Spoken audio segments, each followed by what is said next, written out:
Hello students, today we are going to discuss elevation in boiling point. But आज मैं आपको elevation in boiling point के बारे में आपको बताऊंगा।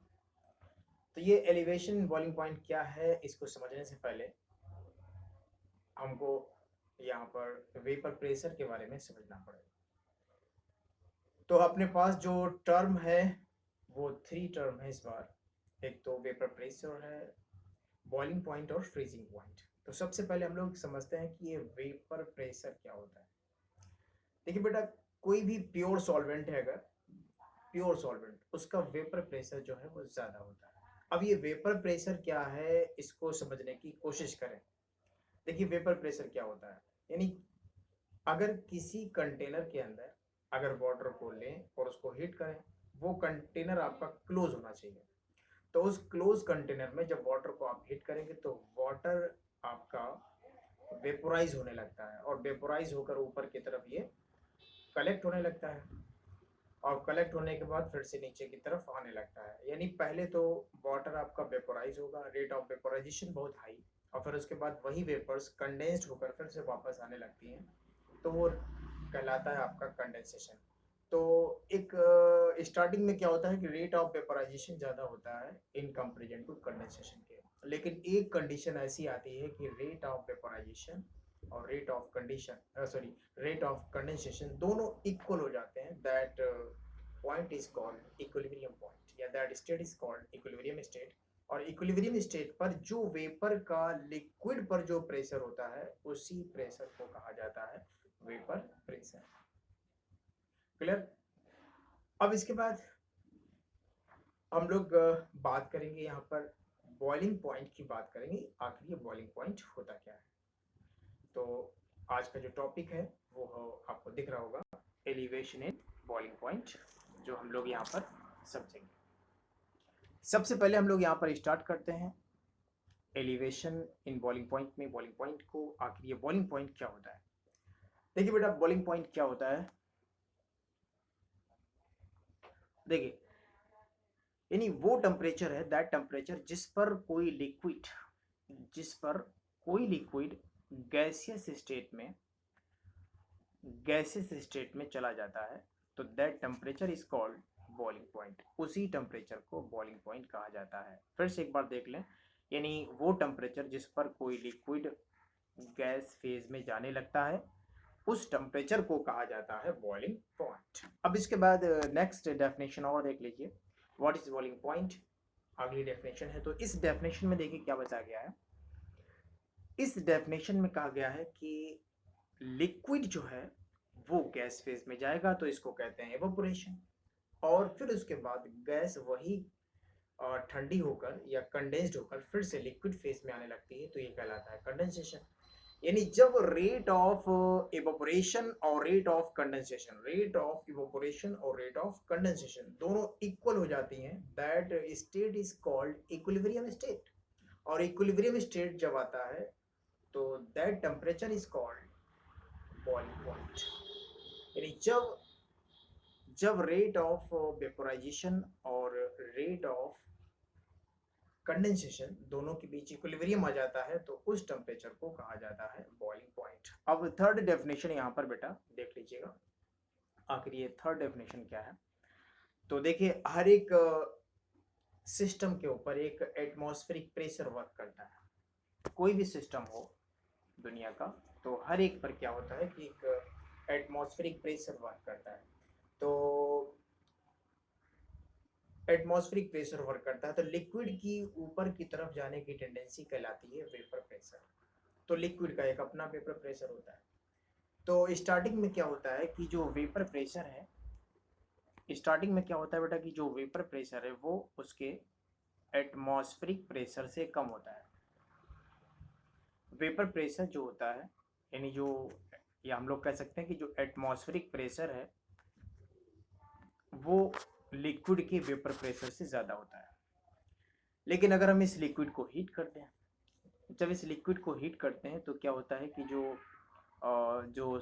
मॉलिक्यूल होते हैं वो एनर्जी को पाकर ये सरफेस से पहुंचते हैं, और उसके बाद ये एटमॉस्फेरिक प्रेशर को एटमॉस्फेरिक प्रेशर का अपोज करने लगते हैं, तो धीरे धीरे लिक्विड का वेपर प्रेशर भी बढ़ने लगता है।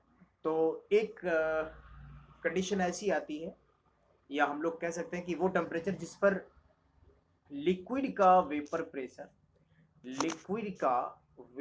प्रेशर एटमॉस्फेरिक प्रेशर के इक्वल हो जाता है, that temperature is called boiling point. तो बॉइलिंग पॉइंट की एक ये भी डेफिनेशन हो सकती है कि जब किसी लिक्विड का वेपर प्रेशर उसी के एटमॉस्फेरिक प्रेशर के इक्वल हो जाता है, तो उस टेम्परेचर को कहा जाता है बॉइलिंग पॉइंट। अब इसके बाद हम लोग नेक्स्ट डेफिनेशन को भी यहाँ पर देख सकते हैं।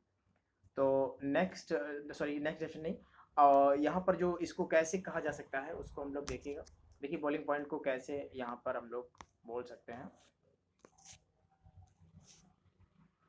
The temperature at which the vapor pressure of a liquid becomes equal to the atmospheric pressure is called boiling point।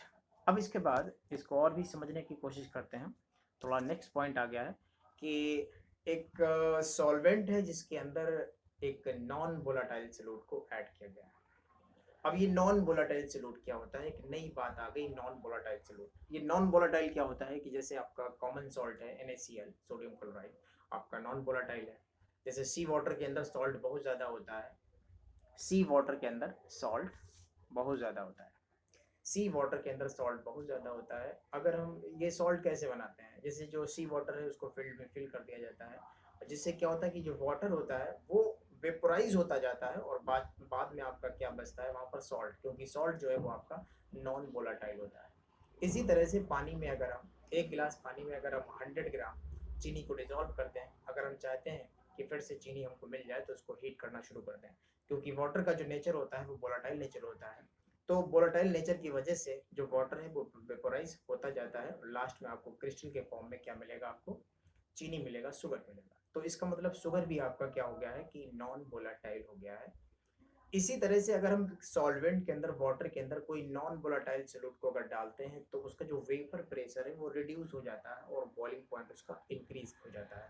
ये बात याद रखिएगा, उसका जो वेपर प्रेशर होता है वो रिड्यूस हो जाता है और बॉइलिंग पॉइंट उसका बढ़ जाता है। तो ऐसा क्यों होता है, देखिए जरा एक बार इस पॉइंट को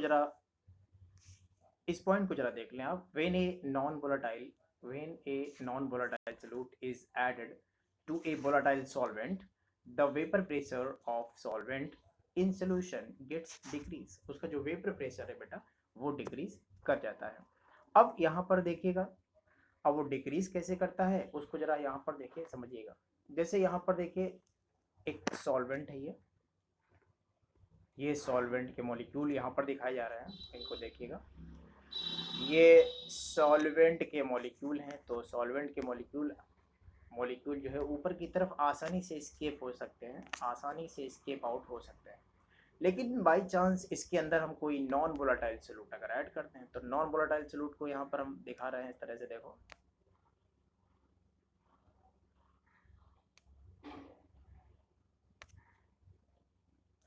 देखिएगा यहाँ पर जो नॉन वोलाटाइल सॉल्यूट है इसको हम लोग रेड सर्कल से दिखाएंगे। ये रहा नॉन वोलाटाइल सॉल्यूट। तो नॉन वोलाटाइल सॉल्यूट क्या करते हैं, जो स्पेस है उसको ऑक्यूपाई कर लेते हैं, जिससे जो सॉल्वेंट के जो मॉलिक्यूल हैं ऊपर की तरफ एस्केप आउट नहीं हो पाते हैं, जिससे जिससे क्या होता है कि इनका जो वेपर प्रेशर है वो रिड्यूस हो जाता है। क्लियर। तो ये सॉल्यूट मॉलिक्यूल है, जबकि ये वाले क्या हैं, सॉल्वेंट के मॉलिक्यूल।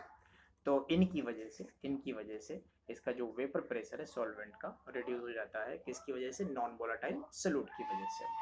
तो वेपर प्रेशर, तो बेटा वेपर प्रेशर जो यहाँ पर है वो तो रिड्यूस हो गया, जिससे क्या होता है कि आपको और ज़्यादा हीट करना पड़ेगा उसको बॉयल करने के लिए, जिससे क्या होता है कि उसका जो बॉइलिंग पॉइंट है वो क्या कर जाता है, इंक्रीज कर जाता है। मोस्ट इंपॉर्टेंट यहाँ पर जो बॉइलिंग पॉइंट है बेटा वो वहाँ पर इंक्रीज कर जाता है। इसी को कहा जाता है एलिवेशन इन बॉइलिंग पॉइंट। तो ये चीज आपके क्लियर हुई, ठीक है बेटा।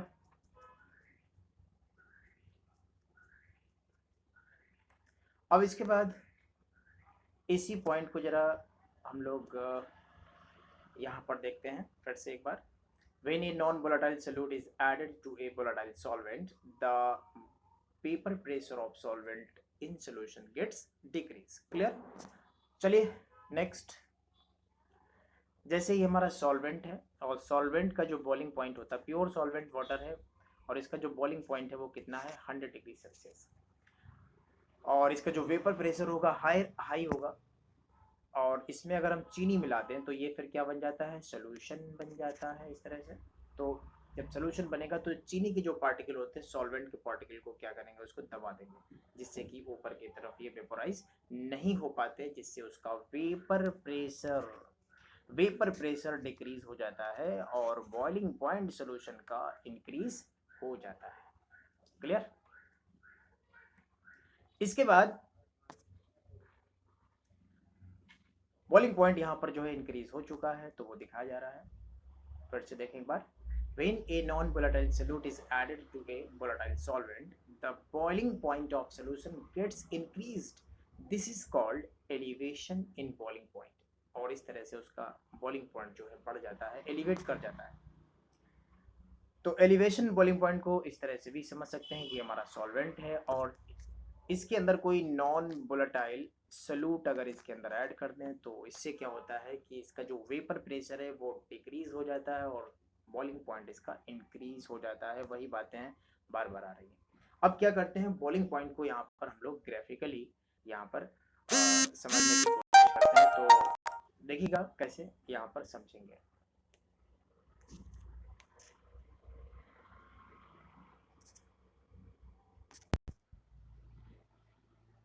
तो चलिए देखिए बेटा, इसको हम ग्राफ से कैसे समझते हैं, देखिएगा।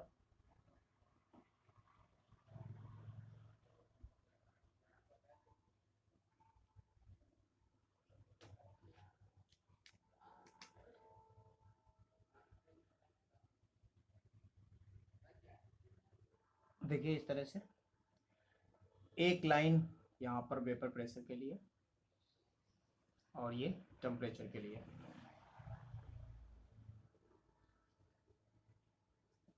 यहाँ पर ये टेम्परेचर है, ये इंक्रीज कर रहा है, और ये क्या चीज़ है बेटा, वेपर प्रेशर। ये वेपर प्रेशर है, ये इस तरह से इंक्रीज कर रहा है, उधर टेम्परेचर इंक्रीज कर रहा है। तो यहाँ पर जो एक पॉइंट है, ये एटमॉस्फेरिक पॉइंट है, यहाँ पर एटमॉस्फेरिक प्रेशर है इस तरह से। तो अब देखो यहाँ पर क्या करते हैं बेटा कि जो सॉल्वेंट है, सॉल्वेंट का वेपर प्रेशर यहाँ पर ले लेते हैं। तो जैसे जैसे इसका टेम्परेचर बढ़ाएंगे तो वैसे वैसे इसका वेपर प्रेशर ही बढ़ता है। तो इस तरह का ग्राफ आएगा। तो इस पॉइंट पर आकर बेटा क्या होता है कि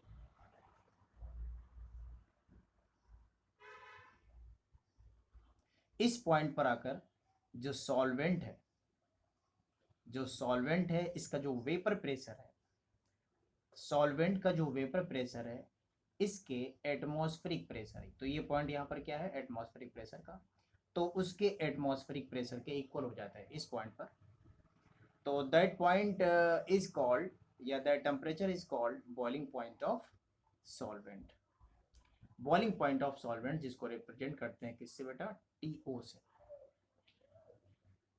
इट इज क्लियर? ओके। अब हम क्या करते हैं, इसी सॉल्वेंट के अंदर नॉन वोलाटाइल कोई सॉल्यूट ऐड कर देते हैं। और जब कोई नॉन वोलाटाइल सॉल्यूट ऐड करेंगे तो उसका जो वेपर प्रेशर है वो रिड्यूस हो जाता है। इसका मतलब उसको हमें नीचे लेना पड़ेगा, सॉल्वेंट के नीचे, क्योंकि सॉल्वेंट को अगर यहाँ पर लिया था तो सोल्यूशन को फिर नीचे लेना पड़ेगा, क्योंकि सोल्यूशन का जो वेपर प्रेशर होता है कम होता है और सॉल्वेंट का ज़्यादा होता है। तो अब यहाँ पर भी जैसे जैसे टेम्परेचर हम बढ़ाएंगे, तो वैसे वैसे इसका वेपर प्रेशर भी बढ़ता जाएगा। तो एक पॉइंट ऐसा आएगा जिस पर इस सोल्यूशन का वेपर प्रेशर, ये क्या चीज़ है, सोल्यूशन, इस सोल्यूशन का वेपर प्रेशर जो होता है, सोल्यूशन का जो वेपर प्रेशर उसके एटमॉस्फेरिक प्रेशर के इक्वल हो जाता है। That point is called boiling point of solution, जिसको रिप्रेजेंट करते हैं टीएस से, इस तरह से। Ts। अब क्या करते हैं, यहाँ पर देखिए टेम्परेचर कम है जबकि यहाँ पर टेम्परेचर ज़्यादा है, यानी इसका मतलब इसका बॉइलिंग पॉइंट ज़्यादा और इसका बॉइलिंग पॉइंट कम। अब यहाँ पर कितना बढ़ गया है, यहाँ पर सॉल्वेंट सोल्यूट ऐड करने पर कितना बढ़ गया, कितना एलिवेट हुआ, तो ये डिफरेंस यहाँ पर कहलाता है डेल्टा टीवी। तो delta TV is called elevation in boiling point. क्या कहेंगे बेटा इसको, एलिवेशन इन बॉइलिंग पॉइंट। अब ये डेल्टा टीवी इक्वल्स टू हो जाता है, डेल्टा टीवी इक्वल्स टू हो जाता है टी एस, क्योंकि ज़्यादा किसका बॉइलिंग पॉइंट इसका, T S minus of T O, इस तरह से निकलता है। Is that clear? तो where here delta TV equals to elevation in boiling point or TS equals to boiling point of solution, TO equals to boiling point of solvent। Clear? अब इसके बाद ये ग्राफ आपको क्लियर हुआ होगा। कोई problem इस ग्राफ में बेटा?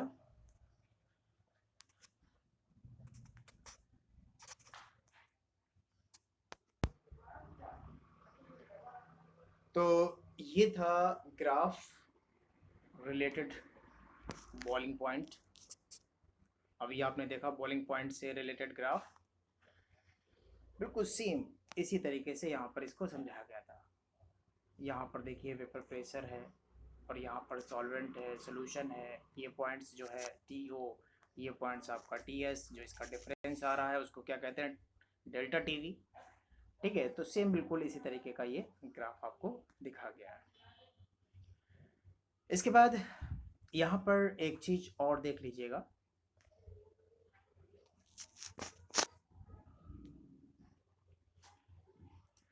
समझिए जरा बेटा, जब कोई सॉल्वेंट होता है इस तरह से, जब कोई सॉल्वेंट होता है और उसके अंदर जब कोई सॉल्यूट पार्टिकल ऐड कर देते हैं, इसके अंदर जब कोई सॉल्यूट पार्टिकल इसमें ऐड कर देते हैं, इस तरह से सॉल्यूट पार्टिकल जब इसमें ऐड कर दिए जाते हैं, तो इसका मतलब क्या हुआ, इसका मतलब जितना ज़्यादा सॉल्यूट पार्टिकल होगा उसका एलिवेशन उतना ही ज़्यादा होगा। इसका मतलब ये हुआ कि जो एलिवेशन है डेल्टा टीवी जो है, डेल्टा टीवी जो है वो डायरेक्टली प्रोपोर्शनल है। तो जो एन जो है number of moles of solute particle, और इसको मेज़र किया जाता है, यहाँ पर नंबर ऑफ सॉल्यूट पार्टिकल को मेज़र करते हैं मोलैलिटी से। किससे? मोलैलिटी से मेज़र करते हैं। तो delta TV equal directly proportional to molality, ये आ जाता है। क्लियर? तो एक यहाँ पर रिलेशन निकला हुआ है, delta TV equals to elevation कितना ज़्यादा होगा, जितने ज़्यादा उसमें number of moles of solute particle होंगे। तो delta TV is directly proportional molality.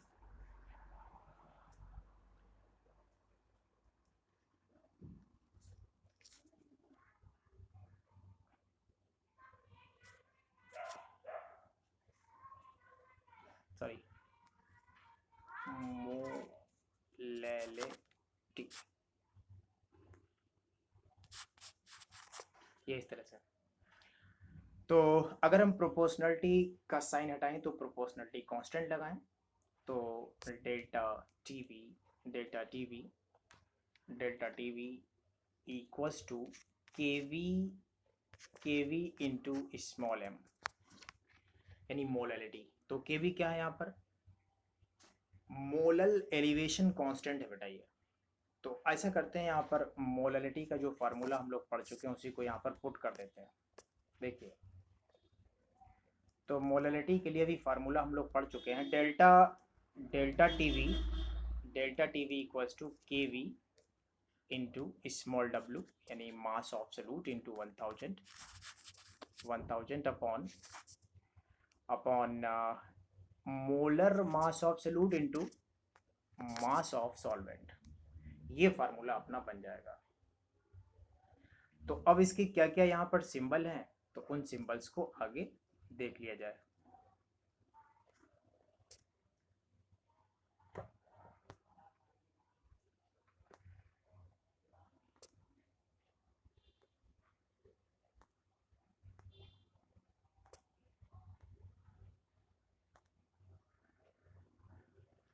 तो देखिए यहाँ पर जो मोलल एलिवेशन कांस्टेंट है, इसकी एक डेफिनेट वैल्यू होती है और इसकी जो यूनिट होती है केल्विन पर मोलैलिटी, याद रखिएगा। और फिर इसके बाद यहाँ पर देखिएगा delta T V directly proportional small w 1000 into small m into capital W, directly proportional molality. तो ये मोलैलिटी है। अगर हम प्रोपोर्शनलिटी साइन हटाएं तो कोई कांस्टेंट लगाएंगे और कांस्टेंट यहाँ पर क्या है, केवी। तो केवी को बताया जा चुका है, मोलल एलिवेशन कांस्टेंट कहते हैं। तो इसके लिए हर सॉल्वेंट के लिए इसकी जो वैल्यू होती है वो फिक्स होती है। तो कौन कौन सी वैल्यूज हैं यहाँ पर देखिएगा जरा। वाटर के लिए यहाँ पर कितना है 0.51, इथाइल अल्कोहल के लिए कितना है यहाँ पर 1.20 और एसीटोन के लिए 1.72, वेंजिन के लिए 2.63 और क्लोरोफॉर्म के लिए 3.85 और कार्बन टेट्राक्लोराइड के लिए 5.02। क्लियर। अब इसके बाद इसमें एक फार्मूला आपका जो है बन जाता है। यहाँ पर मोलर मास अगर निकालना है, मोलर मास अगर किसी भी सॉल्यूट का निकालना है तो उसके लिए फार्मूला ये इस तरह से। तो यहाँ पर स्मॉल m जो है, देखिए क्या क्या है, देखिए यहाँ पर जो स्मॉल m जो है वो है यहाँ पर मोलर मास ऑफ सॉल्यूट। और डेल्टा टीवी बता चुके हैं, elevation in boiling point, small w mass of solute और capital W mass of solvent और kV जो है यहाँ पर मोलल एलिवेशन कांस्टेंट है। तो ये था अपना आज का टॉपिक जिसका नाम है elevation in boiling point. I hope आपको समझ में आया होगा, क्लियर हुआ होगा। अगर इसमें कोई प्रॉब्लम हो तो बेटा हमको यहाँ पर बता दीजिएगा। तो आज का इतने रखते हैं। Thank you so much, have a nice day.